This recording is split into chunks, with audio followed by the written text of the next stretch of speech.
تنگ دستی کا آ جانا بہت جلد دولت مند بننے کی علامت ہے۔ رات کے وقت آندھی کا آنا مصیبت آنے کی علامت ہے۔ خواب میں اپنی موت دیکھنا عمر لمبی ہونے کی علامت ہے۔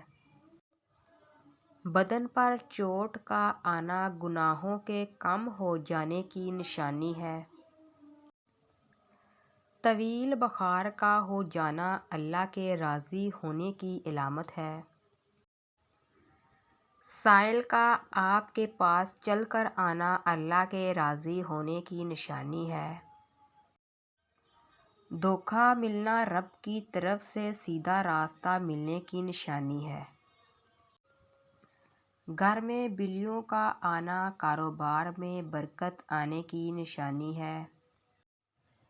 گھر میں مور کا اڑ کر آ جانا گھر میں رزق بڑھنے کی علامت ہے۔ گھر میں سفید کبوتر اڑ کر آ جانا گھر میں خوشحالی آنے کی علامت ہے۔ گھر میں لال بیگ زیادہ ہو جائیں تو یہ نحوست آنے کی نشانی ہے۔ گھر میں چمگادڑ گھونسلہ بنا لے تو یہ آفتیں آنے کی علامت ہے۔ بلا وجہ پانی کی پیاس لگنا صحت اچھی ہونے کی علامت ہے۔ روٹی کھانے کے بعد گیس خارج ہونا طاقتور ہونے کی علامت ہے۔ صبح سویرے پیشاب نہ آنا صحت خراب ہونے کی علامت ہے۔ آدھی رات کو شدید بھوک کا لگنا فاقہ آنے کی علامت ہے۔ آدھی رات کو پیاس کا لگنا دولت آنے کی علامت ہے۔ دنیا سے دل لگ جانا اللہ سے دور ہو جانے کی علامت ہے۔ گھر میں بلی پخانہ کر کے پخانہ کو زمین میں دفن کر دے تو سمجھ جاؤ گھر میں بہت جلد خوشیاں آنے والی ہیں۔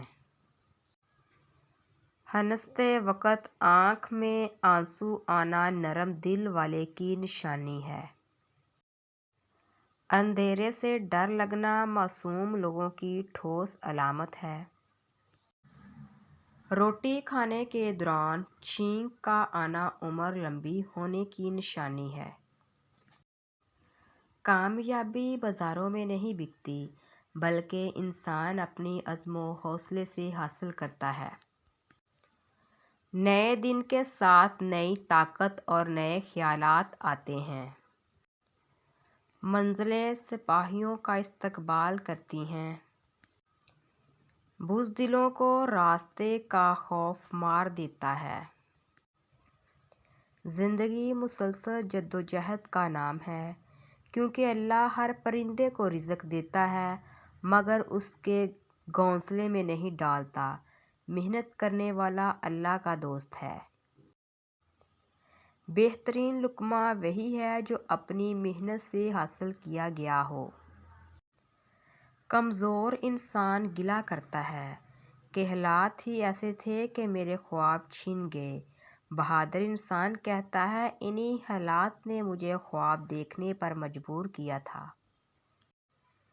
ناکامیوں کے ڈھیر میں سے کامیابی ڈھونڈ نکالنا بڑے لوگوں کی پہچان ہے۔ ہاتھی کے دانتوں کو پیس کر جلد پر لگایا کرو، جلد چمکدار ہو جائے گی۔ محنت اور برداشت کامیابی کی چابی ہے۔ پودینے کی ڈنڈیوں کو چبانے سے جوانی آتی ہے۔ پیاز کو کاٹ کر مسح کرو، بدن کی جلد تازہ ہوگی۔ پتھروں کی چوٹ ہر پھلدار درخت کو نصیب ہوتی ہے۔